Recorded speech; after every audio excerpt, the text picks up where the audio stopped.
Hello students, कैसे हैं आप सब। आई होप आप सभी अच्छे होंगे। मैं आरती आप सभी का अपने परिवार फिजिक्स गुरु पर हार्दिक स्वागत करती हूं, जहां पर हम पढ़ते हैं ग्रेजुएशन के लिए केमिस्ट्री और फिजिक्स। और आज की एक क्लास है बीएससी फर्स्ट ईयर के लिए, जिसमें पढ़ रहे हैं हम हमारा न्यू सिलेबस। और ये हमारी फर्स्ट बुक है।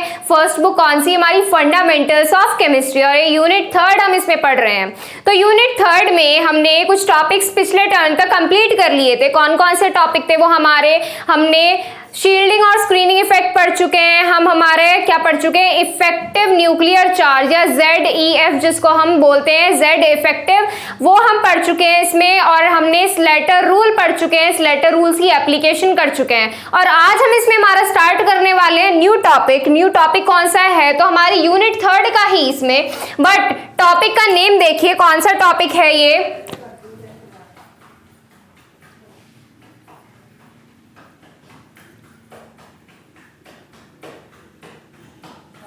एटॉमिक रेडियस या एटॉमिक रेडाई। तो हमारा इसके बाद नेक्स्ट टॉपिक दिया हुआ है एटॉमिक रेडियस या आयनिक रेडियस, एटॉमिक रेडाई या आयनिक रेडाई। तो एटॉमिक रेडाई के बारे में बात करेंगे। पहले हम एटॉमिक रेडाई क्या होती है, पहले तो रेडियस के बारे में बताइए कि रेडियस क्या होती है। इस तरीके से हमारा क्या होता है, सर्कल दिया होता है। सर्कल का क्या होता है, एक सेंटर का पॉइंट होता है। ये हो गया पॉइंट हमारा। और इस पॉइंट से यानी कि जो हमारे केंद्र से बाहर वाले परिधि तक की जो दूरी होती है वो हमारी क्या कहलाती है, रेडियस। रेडियस को क्या बोलते हैं हम? त्रिज्या बोलते हैं। त्रिज्या क्या हो गई? हमारे सेंटर से बाहर तक के यानी कि जो हमारा बाहर का पॉइंट है यहां तक का जो डिस्टेंस होता है वो हमारा क्या कहलाता है, radius.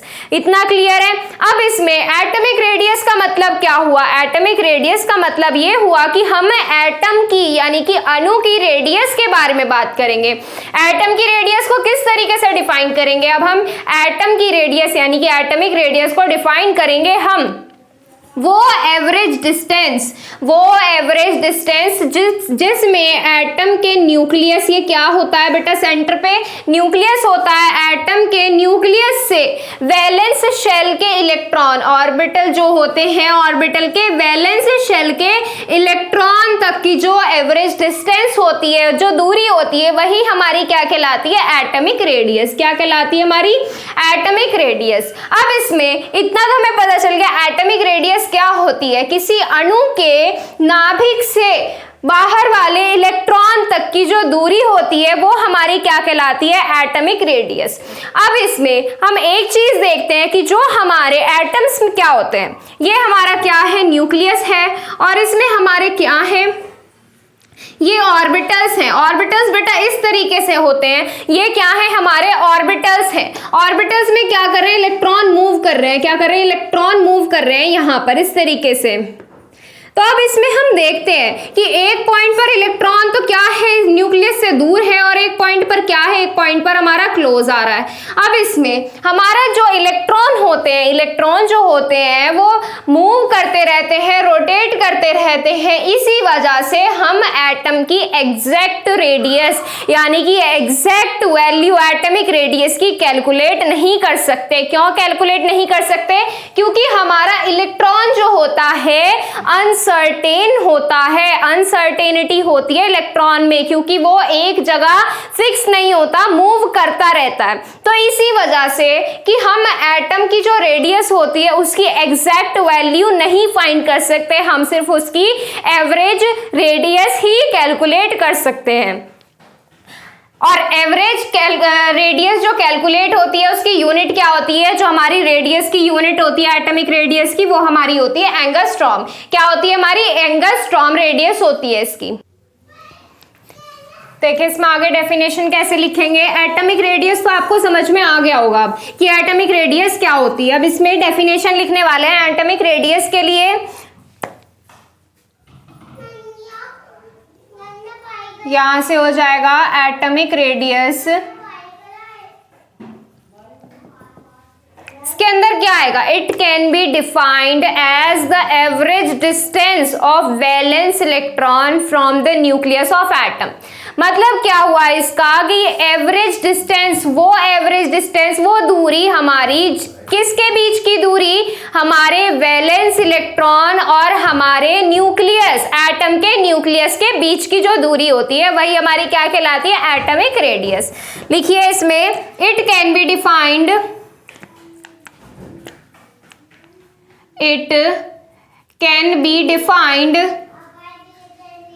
it can be defined as the average distance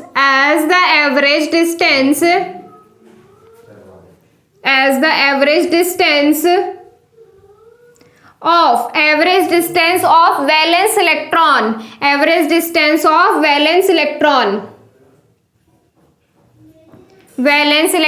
from the nucleus of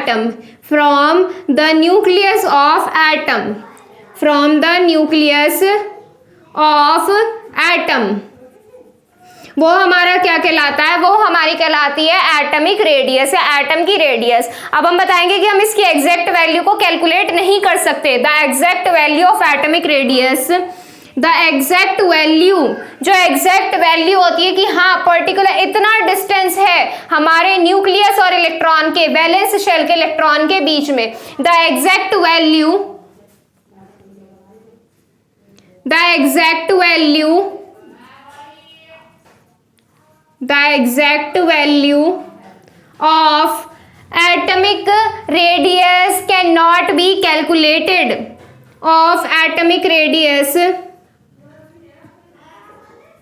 of atomic radius can not be calculated,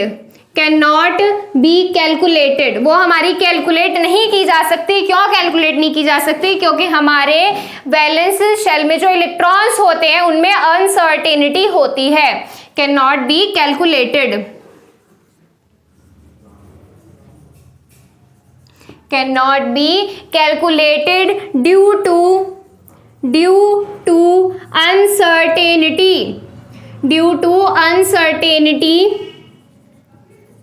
due to uncertainty in position of moving electron,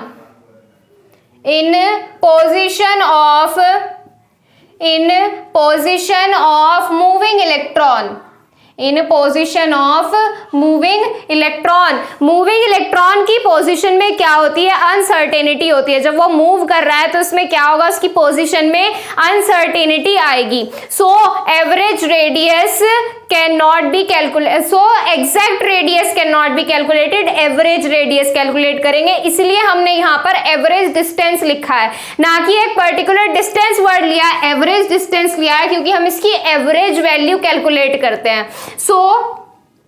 आगे लिखेंगे इसमें, average value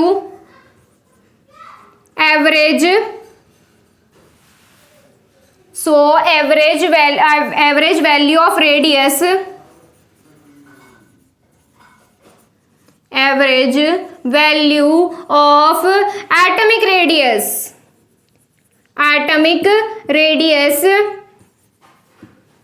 has been calculated, और इसकी unit क्या होती है, इसकी unit बताइए हमारी क्या होती है, has been calculated and its unit, और इसकी यूनिट क्या होती है, इसकी यूनिट होती है हमारी angstrom, and its unit is क्या होती है, एंगस्ट्रॉम। इसकी क्या होती है, यूनिट होती है, इकाई होती है इसकी एंगस्ट्रॉम। क्या होती है हमारी यूनिट, एंगस्ट्रॉम से इसको डिफाइन किया जाता है, किसको, एटॉमिक रेडियस को। एटॉमिक रेडियस समझ में आ गया होगा अब आपको। इसमें अब हम आगे करेंगे, वे फैक्टर्स पढ़ेंगे जो हमारे एटॉमिक रेडियस को इन्फ्लुएंस करते हैं। कुछ फैक्टर्स देखेंगे और इसमें देखेंगे कि कौन सा फैक्टर एटॉमिक रेडियस को किस तरह से डिफाइन करता है। पहले इसको नोट कीजिए आप। आगे देखिए इसमें कि हमारे फैक्टर्स किस तरह से इन्फ्लुएंस करते हैं एटॉमिक रेडियस को। तो फैक्टर्स में सबसे पहले हम पढ़ेंगे हमारा साइज। साइज किस तरीके से इफेक्ट करता है एटॉमिक रेडियस को। तो इसमें हम क्या लेंगे, पीरियोडिक टेबल लेंगे और पीरियोडिक टेबल के अकॉर्डिंग इसको चेक करेंगे कि हमारा साइज एटॉमिक रेडियस के साथ किस तरीके से इन्फ्लुएंस होता है। तो इसमें क्या पढ़ रहे हैं, factors influencing atomic radius. Factors influencing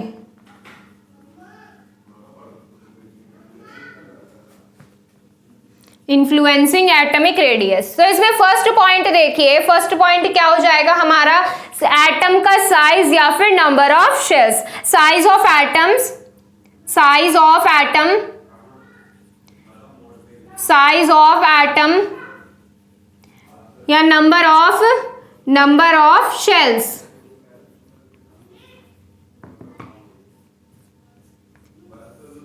अब इसमें एक छोटी सी चीज बताइए आप कि रेडियस का मतलब क्या है। अभी आपको बताया था कि हमारे न्यूक्लियस और वैलेंस शेल के इलेक्ट्रॉन के बीच की जो डिस्टेंस है वो हमारी क्या कहलाती है, वो हमारी कहलाती है रेडियस, यानी कि एटॉमिक रेडियस। अब इसमें जैसे जैसे एटम का साइज बढ़ेगा एटॉमिक रेडियस इंक्रीज होगी या डिक्रीज होगी, एटॉमिक रेडियस इंक्रीज होगी या फिर डिक्रीज होगी। अब आप खुद बताइए। इसमें देखिए पहले हमारा एटम का साइज इतना है, अब फिर क्या हुआ, एटम का साइज और ज्यादा बड़ा हो गया। तो यहां से क्या हुआ, क्या रेडियस इंक्रीज हुई है, यहाँ पे रेडियस बढ़ी है या घटी है। तो रेडियस जो है वो इंक्रीज हुई है। इसका सीधा सीधा मतलब ये आता है निकलकर कि जैसे जैसे एटम का साइज बढ़ेगा वैसे वैसे उसकी रेडियस भी इंक्रीज होती चली जाएगी। तो इसका क्या मेन पॉइंट निकल आया कि एटॉमिक साइज जो होता है रेडियस के, एटॉमिक रेडियस के डायरेक्टली प्रोपोर्शनल होता है। जैसे जैसे एटम का साइज बढ़ेगा वैसे वैसे उसकी रेडियस भी इंक्रीज होती चली जाएगी। तो इसमें लिखेंगे as the number of shells, या नंबर ऑफ शेल्स किस तरीके से करेंगे, एग्जाम्पल होगा इसमें आपको समझ आ जाएगा। As the number of shells, as the number of shells increases, जैसे जैसे नंबर ऑफ शेल्स इंक्रीज होते जाएंगे, as the number of shells increases, तब क्या होगा हमारा atomic radius will also increase, atomic radius will also increase, atomic radius will also increase. Atomic radius क्या होगी, वो भी हमारी साथ साथ बढ़ती चली जाएगी। क्यों, क्योंकि हमारा न्यूक्लियस और वैलेंस शेल के इलेक्ट्रॉन्स के बीच का डिस्टेंस क्या होगा, इंक्रीज होगा। Because the distance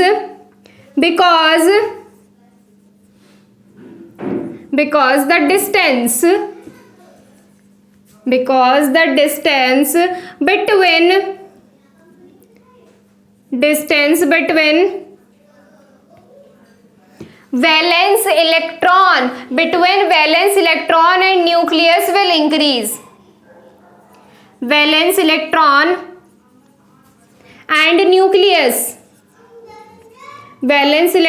and nucleus will increase. क्या होगा, एटॉमिक रेडियस जो होगी किसकी, वैलेंस इलेक्ट्रॉन और न्यूक्लियस के बीच की, वो भी क्या होगी, इंक्रीज होगी। कैसे इंक्रीज होगी, जैसे जैसे नंबर ऑफ शेल्स बढ़ेंगे, with the number of shells. अब इसमें क्या करेंगे, हम एक ग्रुप ले लेते हैं। ग्रुप किस तरीके का ले लेते हैं, जैसे हमने एग्जाम्पल में लिया लिथियम लिया एक, सेकंड हमने क्या ले लिया 11 पोटेशियम, सोडियम 11 क्या लिया सोडियम, और फिर 19 पोटेशियम ये लिया हमने। अब इसमें क्या करेंगे, इसमें नंबर ऑफ शेल्स चेक करेंगे। नंबर ऑफ शेल्स चेक करके देखेंगे कि हमारे एटॉमिक रेडियस किस तरह से इन्फ्लुएंस कर रही है, मतलब जिसमें नंबर ऑफ शेल्स ज्यादा उसकी एटॉमिक रेडियस भी हमारी क्या होगी, ज्यादा होगी। जैसे 3 लिथियम के लिए करेंगे तो इसमें क्या आएगा, इसमें आएंगे 2 1, इसके लिए 2 2 8 1, और 19 के लिए क्या आ जाएगा 2 8, ये आ गया हमारा इसका। किसके लिए आ गया? अब नंबर ऑफ शेल्स देखिए, 3 लिथियम के लिए देखिए कितने नंबर ऑफ शेल्स हैं? 2 शेल्स हैं इसमें 3 शेल्स प्रेजेंट है और इसमें कितने हैं? 4 शेल्स प्रेजेंट है। इसका मतलब क्या हुआ? इसका मतलब ये हुआ कि इस ग्रुप में लेफ्ट टू राइट या फिर ऊपर से नीचे की तरफ चलने पर क्या होता है? एटॉमिक रेडियस क्या हो रही है? इंक्रीज हो रही है। एटॉमिक रेडियस क्या होगी? इंक्रीज होगी। क्यों इंक्रीज होगी? क्योंकि ऊपर से नीचे की तरफ चलने पर हमारे क्या हो रहे हैं? नंबर ऑफ शेल्स इंक्रीज हो रहे हैं। नंबर ऑफ शेल्स क्या हो रहे हैं? इंक्रीज हो रहे हैं। तो इसका ऑर्डर क्या हो जाएगा? लिथियम की एटॉमिक रेडियस क्या होगी? कम होगी। किससे? सोडियम से। सोडियम की कम होगी किससे? पोटेशियम से। तो यहाँ क्या हो गया? ये हमारा ऑर्डर आ गया किसका? एटॉमिक रेडियस का। क्या आ गया ऑर्डर हमारा? किसका आ गया? एटॉमिक रेडियस का आ गया यहाँ से ऑर्डर। तो एटॉमिक रेडियस किस तरह से इन्फ्लुएंस करती है? नंबर ऑफ शेल्स के डायरेक्टली प्रोपोर्शनल होती है। जितने ज्यादा नंबर ऑफ शेल्स उतनी ज्यादा atomic radius. First point clear है? फर्स्ट पॉइंट क्लियर है। सेकंड देखेंगे, इसमें नोट कीजिए इसको पहले। देखिए इसमें सेकंड पॉइंट क्या हो जाएगा? सेकंड पॉइंट देख रहे हैं हम इसमें effective nuclear force. Effective nuclear force,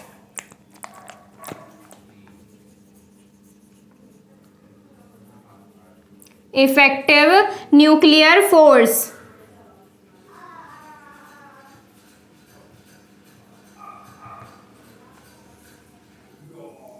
अब ये किस तरह से इफेक्ट करेगी एटॉमिक रेडियस को? अब आप इसमें एक चीज बताइए। एक चीज क्या बताएंगे आप इसमें? ये हमारा क्या हो गया? न्यूक्लियस। वही हमें क्या लेना है? एटम लेना है और उसका न्यूक्लियस बनाना है और उसके वैलेंस शेल पे इलेक्ट्रॉन रखने हैं। वैलेंस शेल पे इलेक्ट्रॉन रखने हैं। अब इसमें एक बात बताइए आप कि इफेक्टिव न्यूक्लियर फोर्स जब हम बढ़ाएंगे, इफेक्टिव न्यूक्लियर फोर्स जब हम इसमें बढ़ाएंगे तब इसमें क्या होगा? इफेक्टिव न्यूक्लियर फोर्स कह लीजिए या फिर चार्ज कह लीजिए, ENC, ENF या ENC, इफेक्टिव न्यूक्लियर चार्ज कह लीजिए या फिर। अब इसमें एक बात बताइए, जैसे जैसे इफेक्टिव न्यूक्लियर फोर्स या ENC जब बढ़ेगा तब इसमें क्या होगा? एटॉमिक रेडियस इंक्रीज होगी या डिक्रीज होगी? एटॉमिक रेडियस इंक्रीज होगी या डिक्रीज होगी? एटॉमिक रेडियस डिक्रीज होगी। डिक्रीज क्यों होगी? अब इसमें देखिए हमने क्या किया? इस फोर्स को बढ़ा दिया। जो बेटा ये फोर्स होता है ना, ये अट्रैक्शन फोर्स होता है एक तरह का। अट्रैक्शन फोर्स जो होता है, जब इसमें एटम पर हम क्या करेंगे? ये वाला फोर्स लगाएंगे, अट्रैक्शन फोर्स लगाएंगे। ये हमारे इलेक्ट्रॉन को और न्यूक्लियस को क्या करेगा? अट्रैक्ट करेगा। इलेक्ट्रॉन क्या करेगा? इलेक्ट्रॉन, न्यूक्लियस इलेक्ट्रॉन को अपनी तरफ अट्रैक्ट करेगा। अट्रैक्ट करके ये क्या हुआ? इसका साइज इतना हो गया। इसने न्यूक्लियस ने इलेक्ट्रॉन को अपनी तरफ अट्रैक्ट किया, न्यूक्लियस ने इलेक्ट्रॉन को अपनी तरफ अट्रैक्ट किया और इसका साइज क्या हो गया? छोटा हो गया। जब साइज छोटा हो गया तो एटॉमिक रेडियस खुद देखकर बताइए क्या होगी? इस एटम की रेडियस क्या हो जाएगी? एटम की रेडियस डिक्रीज हो जाएगी। क्या हो जाएगी? डिक्रीज हो जाएगी। तो जो ENC होता है वो एटॉमिक रेडियस के इनवर्सली डिपेंड करता है। इनवर्सली डिपेंड करता है इस पर। क्यों करता है? क्योंकि अट्रैक्शन फोर्स लगने की वजह से डिस्टेंस न्यूक्लियस और इलेक्ट्रॉन्स के बीच का कम हो जाता है। अब इसमें लिखेंगे, रीजन लिखेंगे हम इसमें, as the value of effective nuclear force increases, as the value of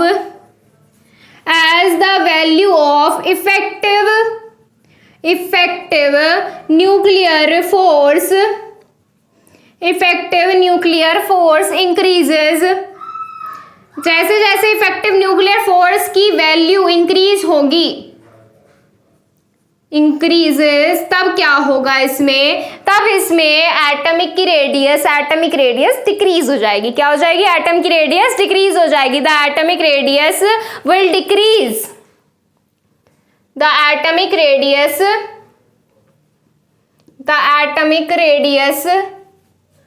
will decrease. क्या हो जाएगी? एटम की रेडियस डिक्रीज हो जाएगी। इतना समझ आ गया? रीजन बताएंगे। रीजन क्या होगा इसका? रीजन में लिखिए, because the attraction force will decrease. Because the attraction force will decrease force, the attraction force will decrease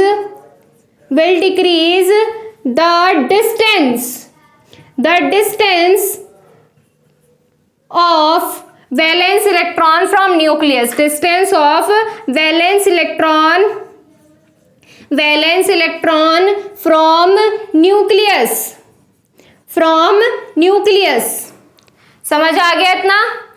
इतना समझ आ गया। वैलेंस इलेक्ट्रॉन जो होते हैं, valence electron from the nucleus of atom डाल लीजिए, from the nucleus of atom. Nucleus के atom के न्यूक्लियस और वैलेंस शेल के इलेक्ट्रॉन के बीच की दूरी को घटा देता है अट्रैक्शन फोर्स। इसी वजह से ENC ज्यादा होने पर एटॉमिक रेडियस क्या हो जाएगी? एटॉमिक रेडियस डिक्रीज हो जाएगी। तो एटॉमिक रेडियस इनवर्सली डिपेंड करेगी किस पर? ENC पर। एटॉमिक रेडियस इनवर्सली डिपेंड करेगी ENC पर। इसको नोट कीजिए, एक एग्जाम्पल देखेंगे इसमें, नोट कीजिए इसको पहले। देखिए इसमें एग्जाम्पल, अब एग्जाम्पल क्या हो जाएगा? यहां से हमने क्या लिया? 11 सोडियम, मैग्नीशियम, एल्यूमिनियम और सिलिकॉन। यहां से हमने क्या लिए? 4 एटम्स ले लिए। अब इसमें देखेंगे हम, इसमें देखेंगे कि हमारी ENC एटॉमिक रेडियस को किस तरह से इफेक्ट करने वाली है। देखिए इसका क्या करेंगे, इसमें देखिए इलेक्ट्रॉन्स काउंट करेंगे, 281 हो जाएगा इसके लिए, और इसके लिए 282, 283 और 284 ये आ गया। इसमें हमारे इलेक्ट्रॉन्स काउंट कर लिए इसमें। अब इसमें देखो हमारे नंबर ऑफ शेल्स तो इस सीरीज में कांस्टेंट है। ये जो हमने सीरीज उठाई है इसमें हमारे नंबर ऑफ शेल्स तो कांस्टेंट। अब पिछली बार हमने क्या देखा कि ताकि नंबर ऑफ शेल्स के बेसिस पर हम डिपेंड करते थे कि एटॉमिक रेडियस इंक्रीज होगी या डिक्रीज होगी। अब इसमें क्या हुआ, हमारे नंबर ऑफ शेल्स तो क्या हो गए? कांस्टेंट। अब हम क्या फैक्टर लगाएंगे? ENC वाला फैक्टर लगाएंगे। इसमें ENC वाला फैक्टर किस तरीके से लगेगा? देखो बेटा, जो हमारा ENC जिस पर ज्यादा वर्क करेगा, ENC इफेक्टिव न्यूक्लियर फोर्स जिस पर ज्यादा होगा, वो हमारा कैसा होगा? उसकी एटॉमिक रेडियस छोटी होगी। अब इसमें नंबर ऑफ शेल्स तो ज्यादा है, नंबर ऑफ शेल्स तो बेटा इसमें सारों में कांस्टेंट है। अब इसमें देखिए, इसमें क्या है? हमारा 1 इलेक्ट्रॉन है, इसमें 2 इलेक्ट्रॉन है, इसमें 3 है, इसमें 4 इलेक्ट्रॉन प्रेजेंट है। अब इसमें देखो हमारी एटॉमिक रेडियस किस तरह से इफेक्ट करेगी? एटॉमिक रेडियस क्या हो जाएगी? इसकी कम, फिर आएगी 12 mg, फिर 13 Al, फिर आएगी हमारी 14 सिलिकॉन। क्या आएगी हमारी? यहाँ से 14 सिलिकॉन आ जाएगा। अब ये ऑर्डर हमारा ऐसा क्यों हुआ बेटा? इस जब सीरीज में आगे हम बढ़ते हैं ना,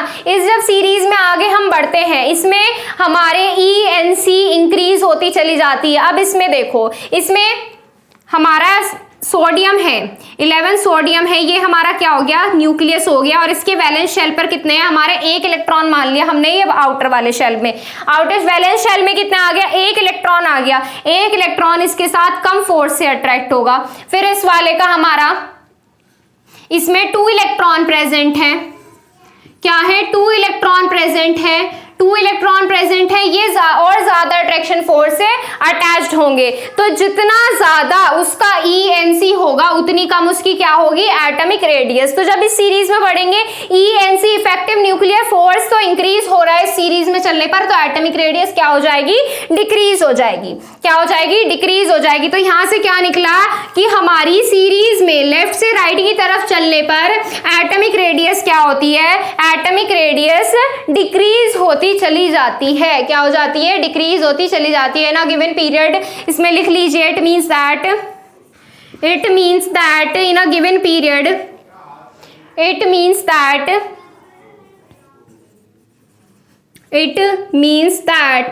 in a given period periodic table लेके चल रहे हैं हम इसमें। the atomic radius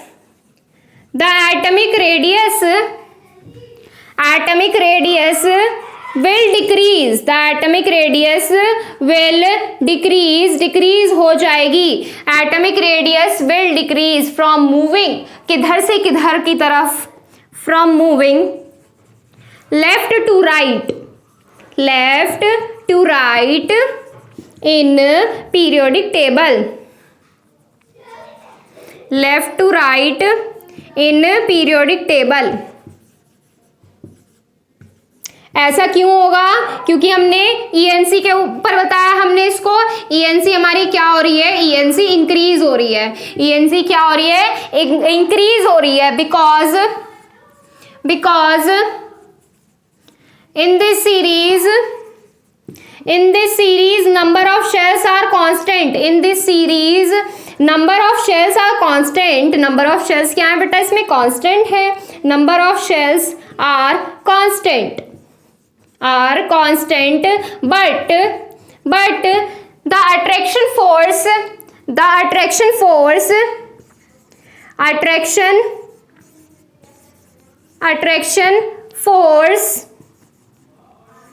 attraction force क्या हो रहा है, अट्रैक्शन फोर्स रेगुलरली इंक्रीज हो रहा है, increases regularly, attraction force increases regularly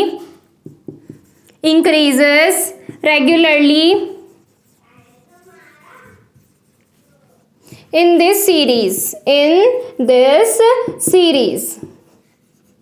clear है इतना? अब इसमें दो चीजें देखी आपने, क्या, लेफ्ट टू राइट चलने पर पीरियोडिक टेबल में एटॉमिक रेडियस क्या हो रही है, लेफ्ट से राइट की तरफ चलने पर एटॉमिक रेडियस डिक्रीज हो रही है, क्या हो रही है, डिक्रीज हो रही है, और ऊपर से नीचे की तरफ चलने पर भी एटॉमिक रेडियस क्या हो रही है, डिक्रीज हो रही है, क्या हो रही है, एटॉमिक रेडियस डिक्रीज हो रही है। तो पीरियोडिक टेबल में आप किस तरीके से याद रखेंगे, ऊपर से नीचे की तरफ आने पर एटॉमिक रेडियस क्या होगी, डिक्रीज होगी, और लेफ्ट से राइट की तरफ जाने पर एटॉमिक रेडियस क्या होने वाली है, डिक्रीज होने वाली है। क्लियर है इतना? क्लियर है इतना? तो यहां से हमारा क्या होता है, एटॉमिक रेडियस कंप्लीट होता है। पहले आप इसको नोट कीजिए। अब देखो बेटा, इसमें हमारा क्या होता है, एटॉमिक रेडियस जो होती है, एटॉमिक रेडियस हमारे 3 टाइप्स पढ़े जाते हैं इसमें, एटॉमिक रेडियस के 3 टाइप्स पढ़े जाते हैं, टाइप्स ऑफ एटॉमिक रेडियस। अब इसमें बेटा फर्स्ट टाइप हमारा आता है कोवेलेंट रेडियस। फर्स्ट क्या आता है हमारा, कोवेलेंट रेडियस। सेकंड हमारा क्या है, आयोनिक रेडियस, और थर्ड है हमारा वान डेर वाल रेडियस। ये है हमारे इसके 3 टाइप। जैसे कि हमारा मेन टॉपिक हमारा क्या है, एटॉमिक एंड आयनिक रेडाई है। तो एटॉमिक रेडाई में हम ये 3 चीजें पढ़ते हैं बेटा। जो आयोनिक रेडाई है ना, वो भी हमारा इसी में आता है, जो हमारा एटॉमिक रेडियस है ना, उसी का पार्ट आता है हमारा आयनिक वाला। तो अब इसमें देखिए, फर्स्ट है हमारा कोवेलेंट, सेकंड है हमारा इसमें आयनिक, और थर्ड है हमारा वान डेर वाल रेडियस। तो इन 3 चीजों के बारे में डिस्कस करेंगे हम हमारे नेक्स्ट सेशन में। और आज हमने क्या पढ़ा इसमें, एटॉमिक रेडियस। एटॉमिक रेडियस क्या होती है, मैं आपको एक बार फिर से छोटी सी चीजें बता देती हूँ, आपको याद रहेंगी, इंपॉर्टेंट है। वैसे ये छोटी छोटी चीजें काफी इंपॉर्टेंट होती हैं। तो देखिए, न्यूक्लियस और वैलेंस शेल के इलेक्ट्रॉन्स के बीच का जो डिस्टेंस होता है, वो हमारा क्या कहलाता है, वो हमारा कहलाता है एटॉमिक रेडियस। बेसिकली हम एटम के बारे में बात कर रहे हैं, तो एटम में जो हमारे न्यूक्लियस और इलेक्ट्रॉन के बीच का जो दूरी होती है, वो एटॉमिक रेडियस होती है। अब हम बात करें ग्रुप वाइज किस तरीके से, ग्रुप वाइज बेटा हम बात कर रहे हैं पीरियोडिक टेबल की। पीरियोडिक टेबल में जब हमने 2 फैक्टर्स पढ़े, जो फैक्टर्स हमारी एटॉमिक रेडियस को इन्फ्लुएंस करते हैं। फर्स्ट क्या था हमारा, फर्स्ट था हमारा नंबर ऑफ शेल्स, क्या थे, नंबर ऑफ शेल्स। और सेकंड हमारा क्या था, सेकंड हमारा था ENF या ENC आप कह सकते हैं उसको, इफेक्टिव न्यूक्लियर फोर्स या इफेक्टिव न्यूक्लियर चार्ज। अब इसमें हम देखते हैं, जब हम पीरियोडिक टेबल में लेफ्ट टू राइट चलते हैं, तो हमारी एटॉमिक रेडियस क्या हो रही थी, एटॉमिक रेडियस हमारी डिक्रीज हो रही थी। क्यों डिक्रीज हो रही थी, क्योंकि जब हम बेटा लेफ्ट टू राइट चलते हैं तब हमारा ENC इंक्रीज होता है, और जब ENC इंक्रीज होता है तो एटॉमिक रेडियस डिक्रीज होती है। ऐसी बेटा अगर बात करें अपवर्ड टू डाउनवर्ड की, यानी कि ऊपर से नीचे की तरफ चलने पर, इसमें क्या होता है बेटा, नंबर ऑफ शेल्स इंक्रीज होंगे। नंबर ऑफ शेल्स इंक्रीज होने का मतलब क्या है, जितने ज्यादा नंबर ऑफ शेल्स उतनी ज्यादा उसकी एटॉमिक रेडियस। तो यहाँ पे क्या होगा, नंबर ऑफ शेल्स जितने ज्यादा होंगे उतनी एटॉमिक रेडियस उसकी ज्यादा होगी, जितने ज्यादा नंबर ऑफ शेल्स उतनी ज्यादा उसकी एटॉमिक रेडियस। तो यहां से छोटी छोटी 3 चीजें हैं, वो 3 चीजें ये हैं हमारी, फर्स्ट, सेकंड और थर्ड।